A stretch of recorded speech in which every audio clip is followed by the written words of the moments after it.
I'd like you to join me in body, mind, and heart.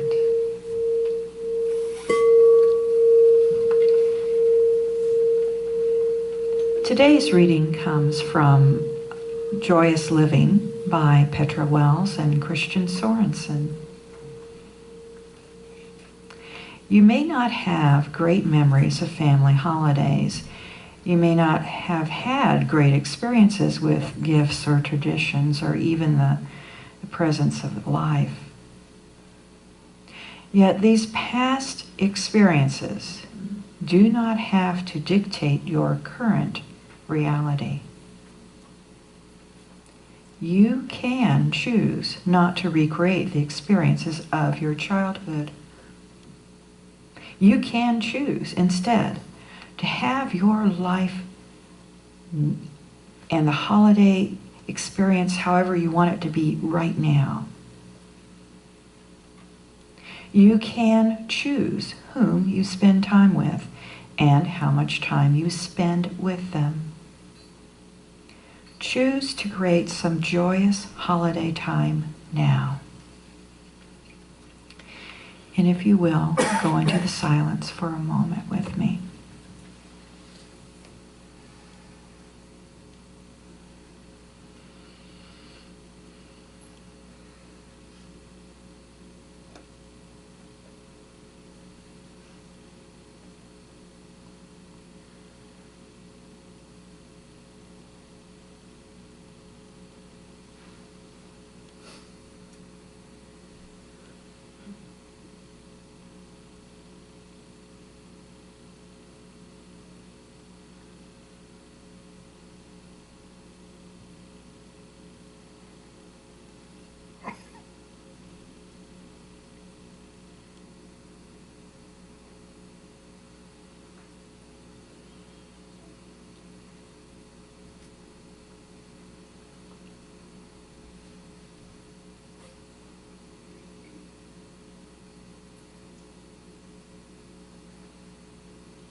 And centered right here and right now in this wonderful moment of love and in the present of this new day, this glorious, wonderful new day, this gift to us. And I give thanks. I give thanks knowing that all truly is in divine right order, that we are gifted with a wonderful opportunity and a wonderful blessing of being together in this loving environment. I'm knowing that Mark is divinely guided and the Higher Mind Band is divinely guided. Everyone here in this service is divinely guided, uplifted and supported and inspired. And I'm knowing that our children in the back are truly blessed. And I give thanks. And I give thanks for this wondrous time we're having together. Thank you. So be it.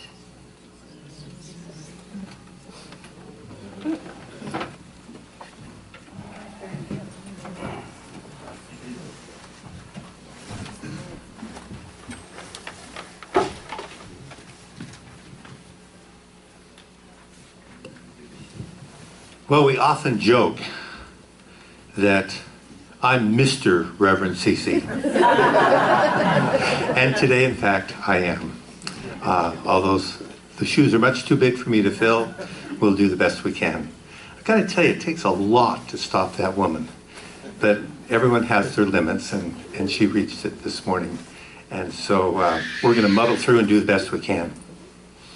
Most of you know that I'm involved with the youth program. And we call ourselves Sunday school kids, but we spell it a little differently. We say Sundays with an apostrophe S to make it possessive. Sundays cool kids. So our Sundays cool kids have experiences every Sunday that we hope will sort of center them and balance them and teach them the important principles of being alive.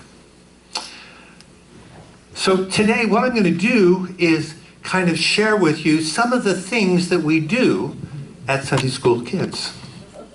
We always start what we're doing with passing around this stone.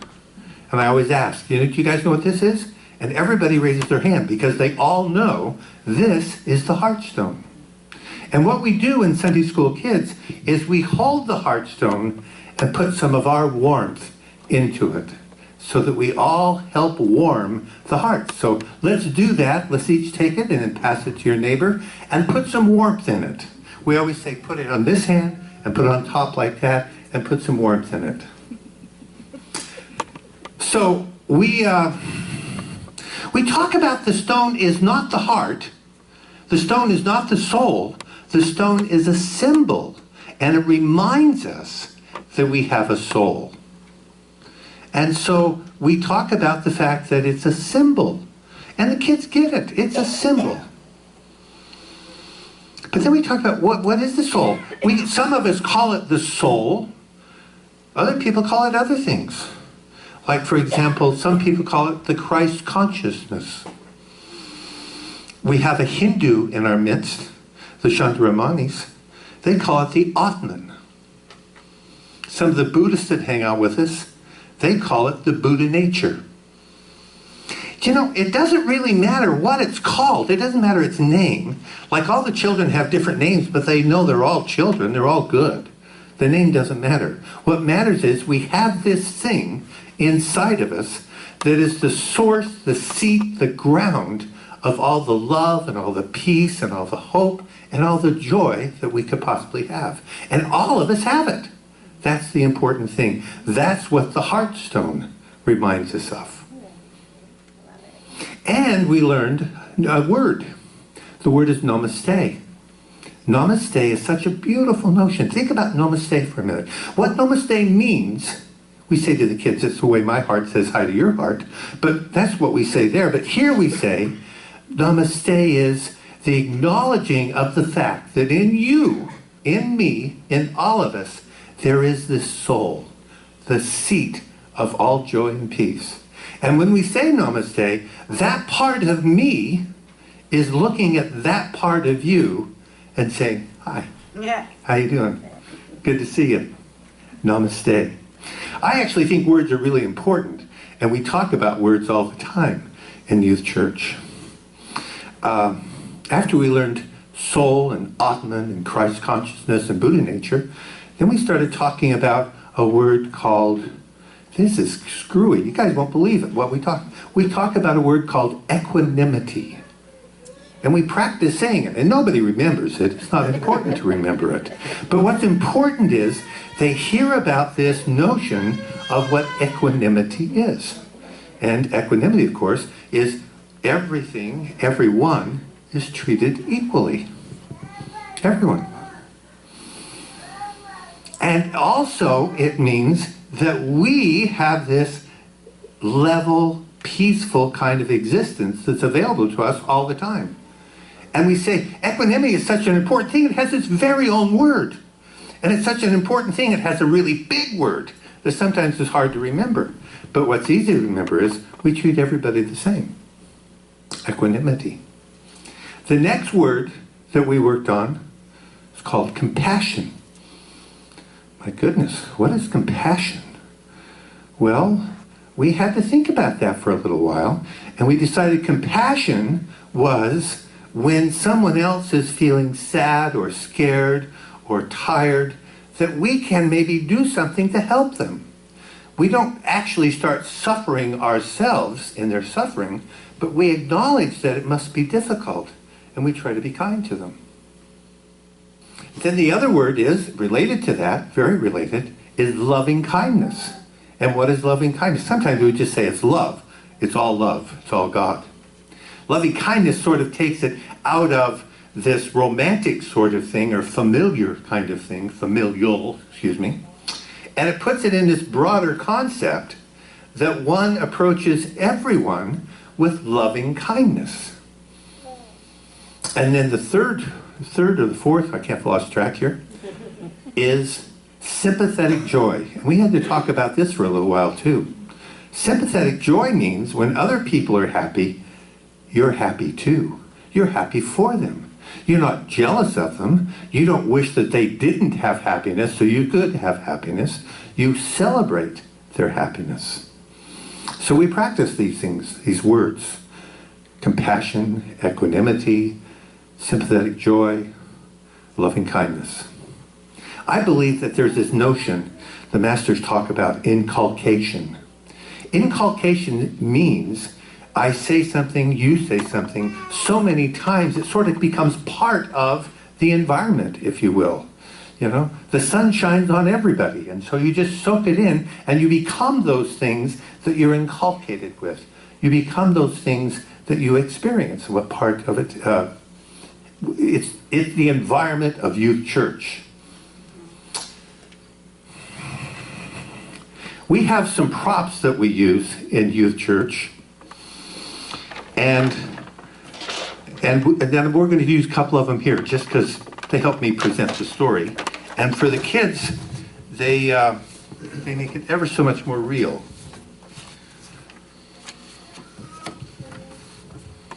Do you guys know the story of the ugly duckling? Mm-hmm. This is not an ugly duckling, okay? This is a beautiful mallard. The story is, and we always say it's on Old MacDonald's farm. We wonder, what was Old MacDonald's first name anyway? I don't know.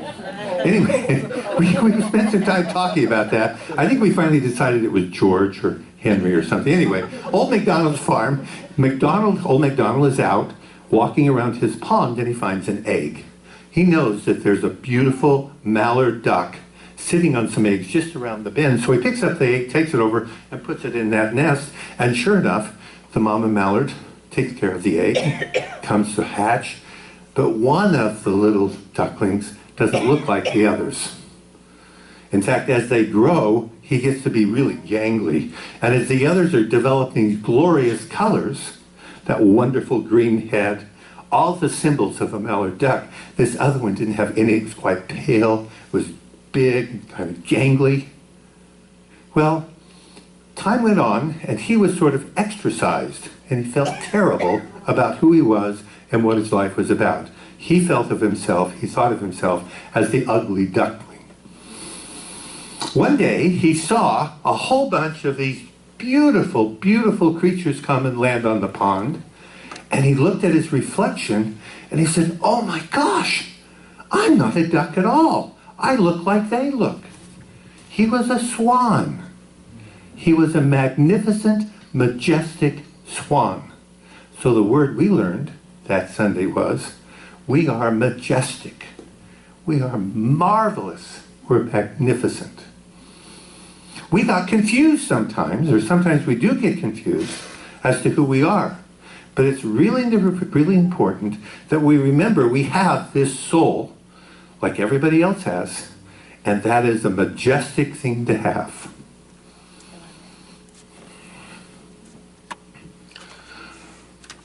One week, we said, what are we made of? What are we made of? And there was all these various things, bones and flesh. But we decided finally that when it came down to the final analysis, what we're made of is food. That's the building block, food. So then we asked the question, well, where does food come from? Well, first of all, it comes from the store. Mom goes to the store and buys food. And then, of course, the next question is, where did the store get the food? Well, we looked and decided the store gets the food from the food processor. One very bright young girl said, I thought processed foods were bad for you. Ooh, didn't figure on that one. Well, we talked that the kind of food processors we're talking about were the ones that put food in boxes and wrapped them and cleaned them and got them so that they could be shipped. But then we said, well, where does the processor get his food? Where does that come from? And then we realized the farmer, she makes our food for us. She grows our food. Then the last question, of course, was, where does the farmer get the food? The farmer gets the food from the earth. And so, when we eat, what we're made of is the earth. We're made of the earth. We're not different from it. We're made of it. It's the very fabric of our being. Our physical being is of the earth. The air we breathe, the water we drink, the food we eat. We are part of the earth. We're not something separate from the earth. We're part of the earth. Now, there are a couple of lessons that we pointed to here. The first one was that it takes a whole bunch of people to get that box of cereal on your table in the morning, or that wonderful piece of chicken, or the turkey we had last week. It takes a whole bunch of people. And is there anybody we can leave out? Like, can we leave out the truck drivers that deliver it? No. Can we leave out the janitor that clean? No, we can't leave out the janitor. We can't leave out the farmer, certainly. Everyone is part of it. And the word we learned around that was interdependent. So we are all interdependent, and everybody's important. Everybody. You can't leave anybody out. Remember equanimity? That's equanimity. Everybody is part of it.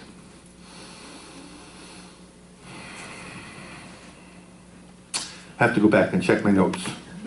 Sorry.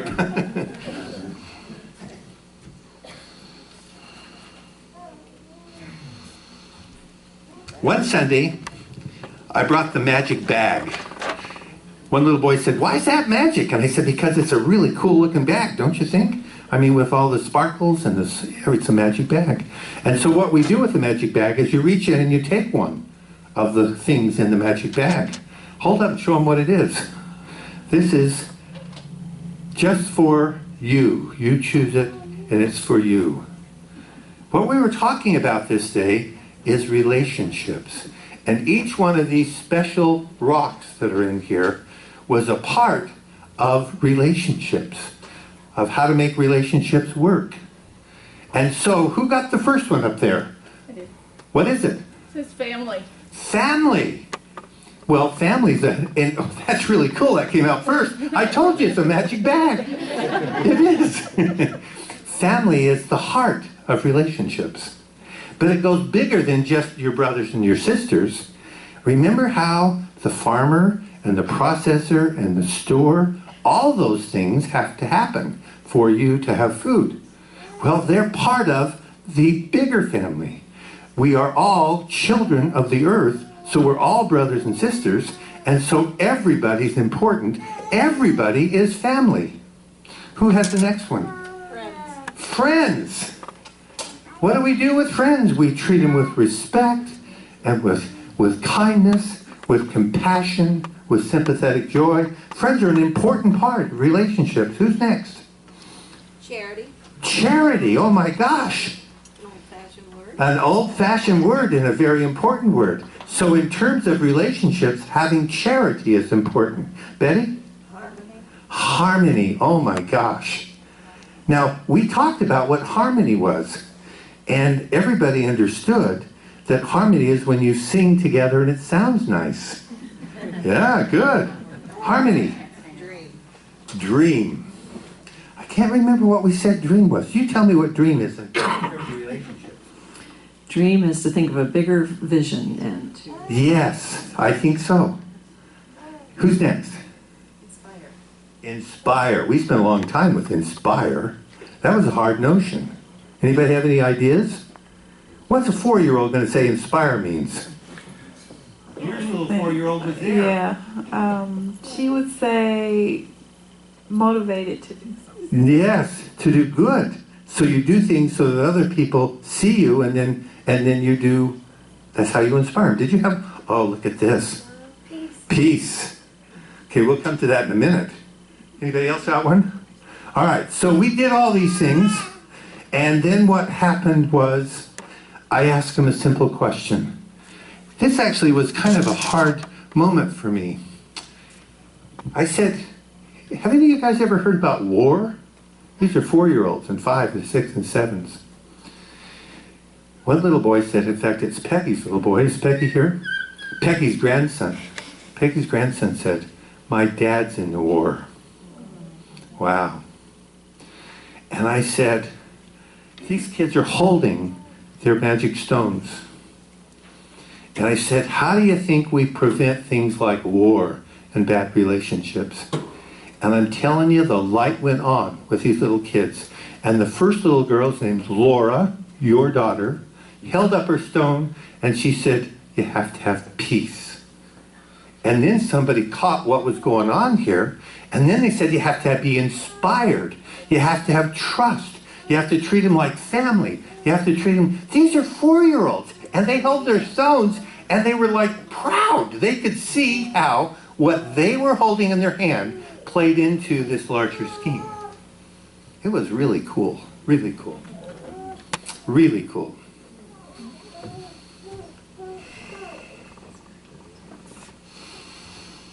I have, and some of the people that's been in the meditation group with us have heard this, and I apologize for using it again, but I have 3 rules of life.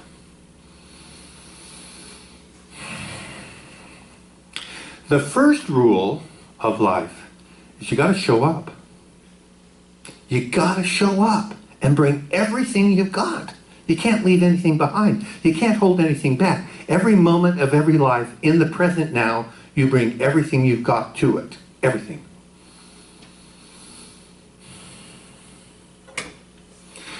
The second rule is be nice to everyone.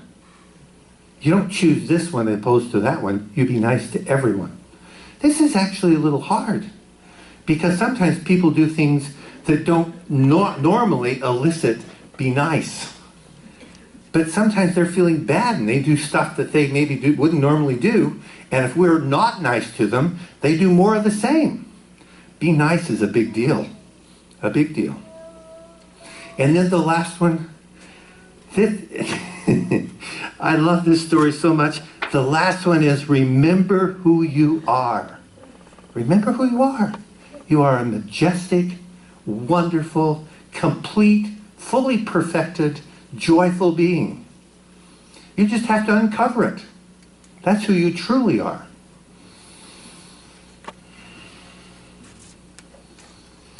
So those are the things that we talk about at Youth Church.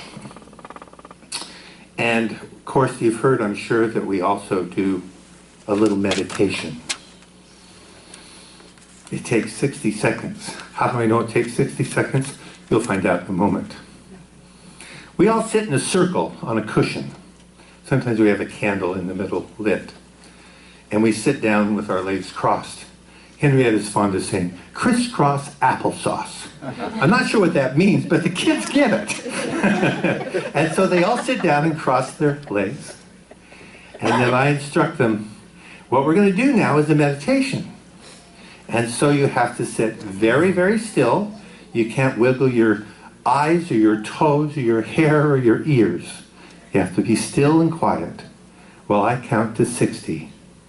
And so I invite you, eyes open or closed, doesn't matter, just don't move anything for the count of 60. Here we go.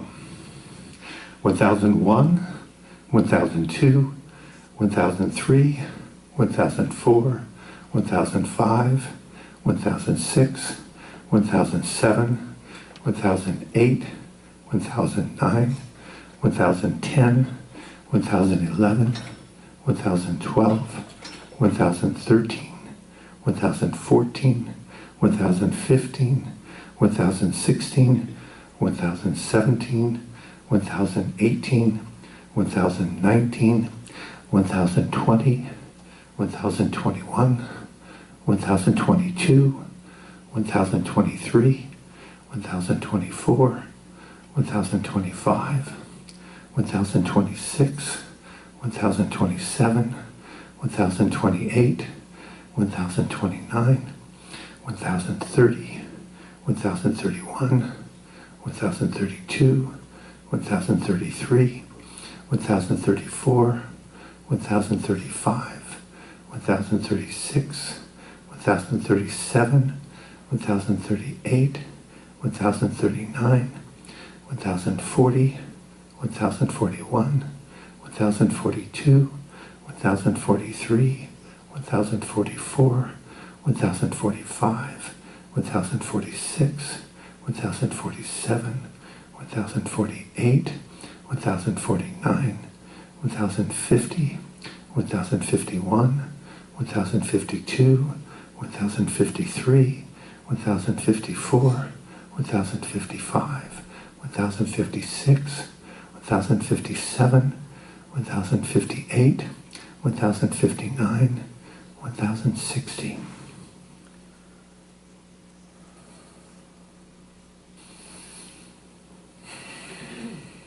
And that is a youth church meditation. Kind of sweet, isn't it? Very sweet. Now, the final thing we do, because everybody does such a wonderful job, I want each of you to reach into your pocket and pull out that magical gold star you have in that pocket. I put it there earlier. And take it and put it on somebody's forehead next to you, like that. Everybody gets a gold star. Everybody gets a gold star. We did it perfectly. Okay. And this is what we experience when we complete it. Our gold stars, the reward for having done it so well, and the acknowledgement that others have seen it.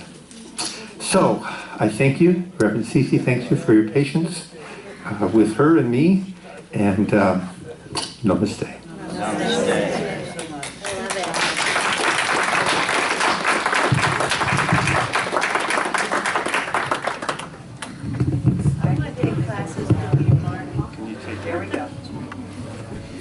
All right, so let's just go within. And just take a deep breath. Knowing that right here, right now, that this infinite energy of God and love and power and presence is right where I stand. Right where I am, God is. Breathing me, loving me, allowing my heart to expand, to be in this moment. Knowing that we are absolutely imbued with this power of God, down to the smallest part of our soul. We are one with that love, one with that light.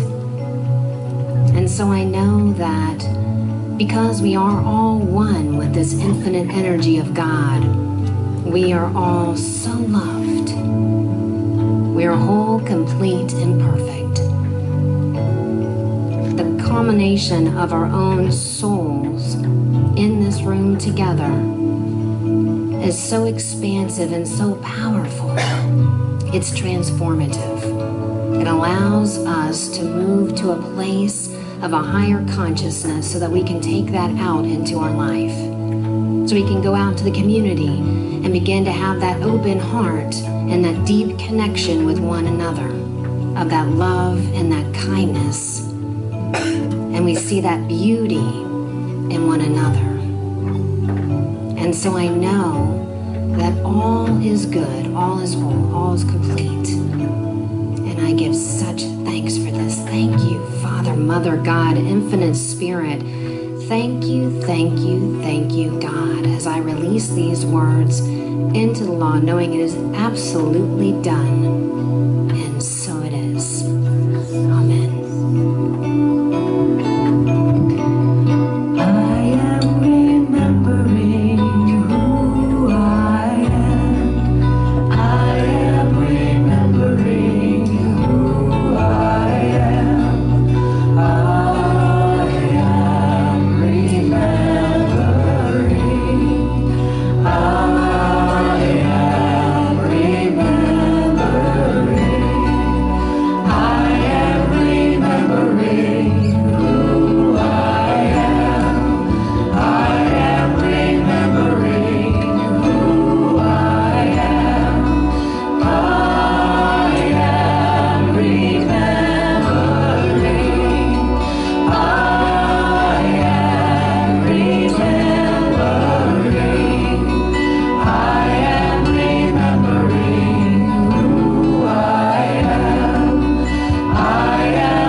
So, as we come together, where are my glasses? Oh, there my glasses.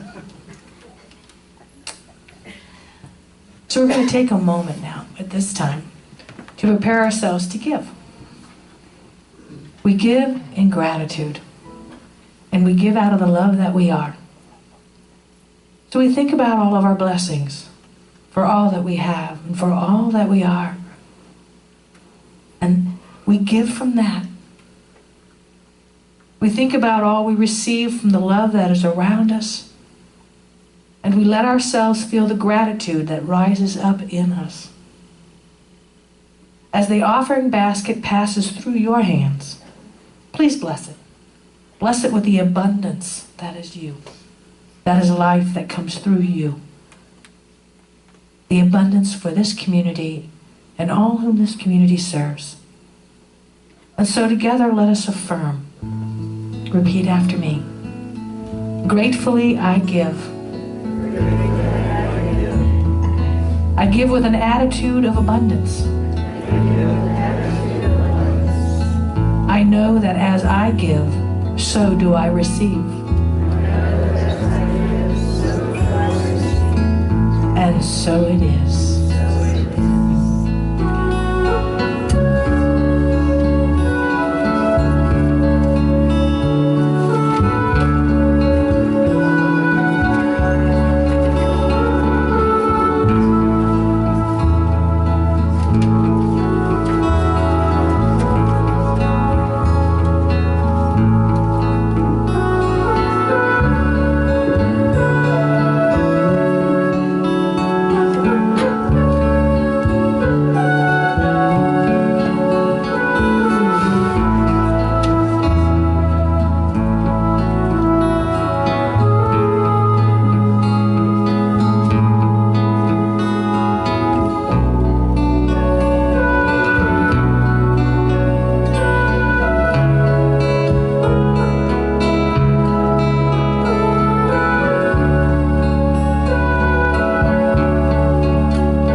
Be a powerful stone, with that love, yes.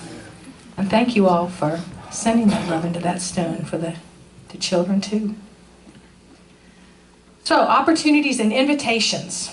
Please don't forget to bring your new or gently used stuffed animals to the center. Dun, dun, dun, dun. Oops. And we want to fill them with love because on the 21st of December, that we're going to be delivering them to the widow's home on Finley Avenue as a Christmas gift. There's also in the bulletin an opportunity if you'd like to join, so please read that on the back page on how to participate if you'd like to. This Friday, December 5th, is going to be decorating the church. We will decorate from 5:30 to 8:30, so come and help. And then afterward, they're going to have chili and hot chocolate. And afterwards, the group is going to go down to Jay's to hear the Puzzle of Light. So that ought to be a really good time as well. And then this Sunday, we have an annual holiday dinner. And it'll be right after service. There are sign-ups in the sheet in the hallway down there.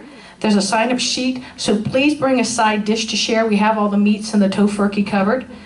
So please bring those, and if you want to sign up for what you're going to bring, you can as well. And sign up for cleanup, that would be awesome, as well as setup. Bring the family, enjoy a meal, so we can have a really good time next week. Today's birthday Sunday, so happy birthday to our November Angels. And we have the list, yay! Okay, Del Hauser, or Huser, Noreen Keller, Gary Victor, Joni Spain, Jeff Schomer, Jerry Blumgold, Jaden Thomas, Marge Russell, Jessica Buckner, Nikki Collier, and Lana Mayhew Schomer. So happy birthday to all of our November Angels. Yeah! Take back Becky Denise Klein. Oh, and Denise Klein. Woo, woo, woo. Yay! And I wanted to say one thing. You'll see these on your chairs. Oh, and Fernando, say feliz cumpleaños, Fernando. Yeah, So make sure we write those down and give that information to Clara so we have that.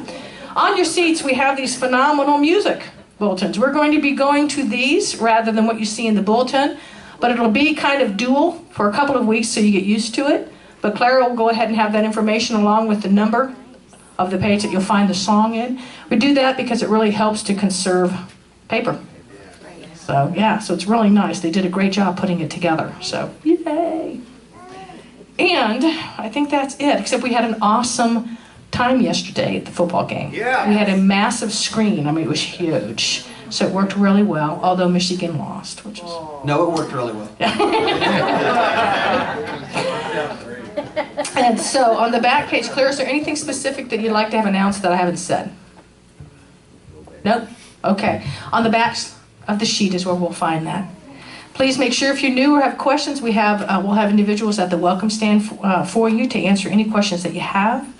And that if you have a prayer and are in need of a prayer, or just you're feeling really good and you want to share it with somebody and have that prayer, please feel free to connect with one of us that's wearing these shawls. Usually when we wear the shawls, we're available. If not, we have to scoot out after service. So you'll find us all around. So please, we love it. It's just such an honor to support you, to celebrate you, and to know with you who you are. So let's go ahead and stand for our closing affirmation. And we will sing Stand. All right, are we ready? There's a song of the universe and I sing it. There's a song of the universe and I sing it. There's a hymn of praise and I praise it. There is a hymn of praise and I praise it. There is a life of joy and I live it. There is a life of joy and I live it. And so it is. And I forgot to say thank you, Mark, for what do you call those pitchers or batters? You know, pinch hit. Thanks for pinch hitting. You did a great job. Yeah. So let's go ahead and sing.